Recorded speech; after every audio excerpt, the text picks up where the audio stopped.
Thank you very much. And finally, we have Michael Balcomb, who I know has been a member for a long time, and who is now the head of the Family Federation in Europe and the Middle East. Is that right? Thank you. Thank you, Irina. I will try to be brief. I want to just talk about 2 points. I won't recap the things that my colleagues have shared, but I want to introduce one more point, and that is a demographic threat that I see. Many of you may be aware that Japan and Korea have the lowest birth rates in the democratic world. In fact, in Korea, there's only 0.7 children born to each woman of childbearing age. That doesn't sound too bad, but when you do the numbers, it means that 100 years from now, there'll only be 4 Koreans left alive for every 100 today. It's a bit better in Japan, but even so, if nothing changes in 100 years, there'll only be 9 Japanese left for every 100 who are there today.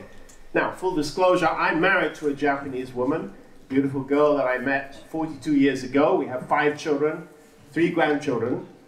But I can see the evidence of depopulation every time I go to my in-laws' home. Fields that used to be flourishing, full of rice, lie empty now because there are no young people willing to tackle the difficult life of a Japanese farmer. For many years, our unification community, and like other immigrant communities, provided part of the solution to this because our families tend to be large and they also tend to cross national and cultural borders, bringing spouses from other nations. These intercultural marriages have done wonders in breaking down the barriers between nations that have once been enemies and cultures as well. But I have to say that this recent crisis and the relentless torrent of media and governmental attack is having a serious effect on the morale of our young generation, now 2nd and 3rd.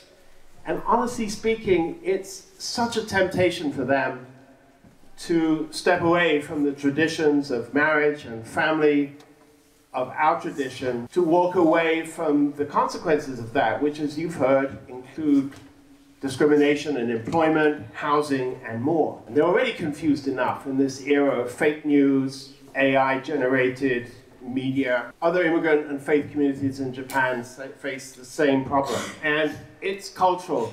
You know, children who have a Japanese parent and a non-Japanese parent are routinely called hafu, Japanese for half, meaning, well, you're half Japanese, half a citizen, half a human being. This is really bad. And honestly speaking, if we continue to lose our 2nd generation, we face an existential threat. And indeed, so does Japan. It's an island nation.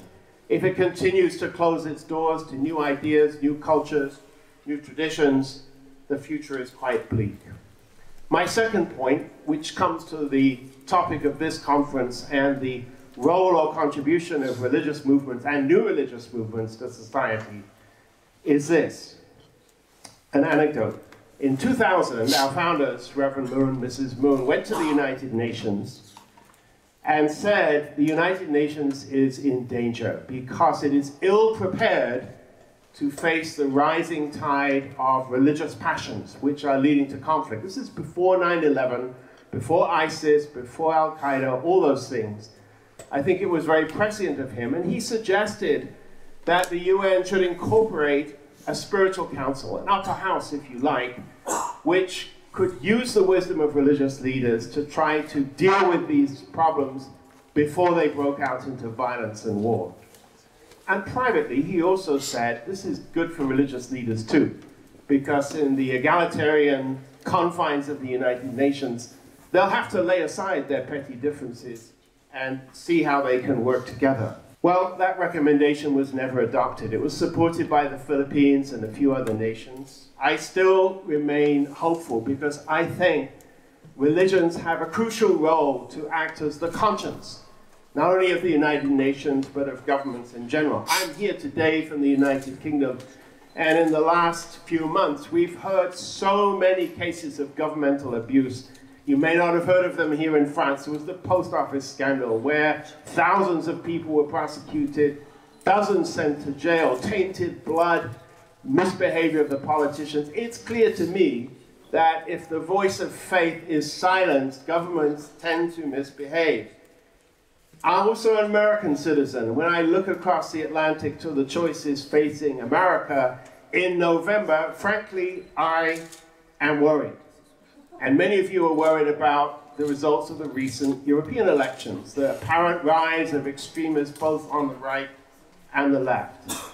So I put it to you that religious people have a duty, a moral duty, to be a voice of conscience. Mother Moon, our current leader, uses the metaphor of a railway terminus. Our hotel is right next to the Bordeaux main station, so I've been thinking about this as I hear the trains coming in all time. The point being, the trains come in from all parts of the country, it doesn't matter, but once they arrive here in Bordeaux, you have to get off, and you have to move in a new direction. I think that new direction is to work together, to speak up, to be the conscience for society and governments which are going astray. And for that to happen, no religion can be excluded, no religion can be persecuted or marginalized. Everybody has to be free to speak their conscience. Otherwise, as the prophet Isaiah said, they say, peace, peace, but there is no peace. We're not here today just to complain about the treatment of our movement in Japan, but to sound a warning, because for sure, after us there will be others. And you know the saying, I came for the Jews, I didn't speak up because I wasn't a Jew. Thank you.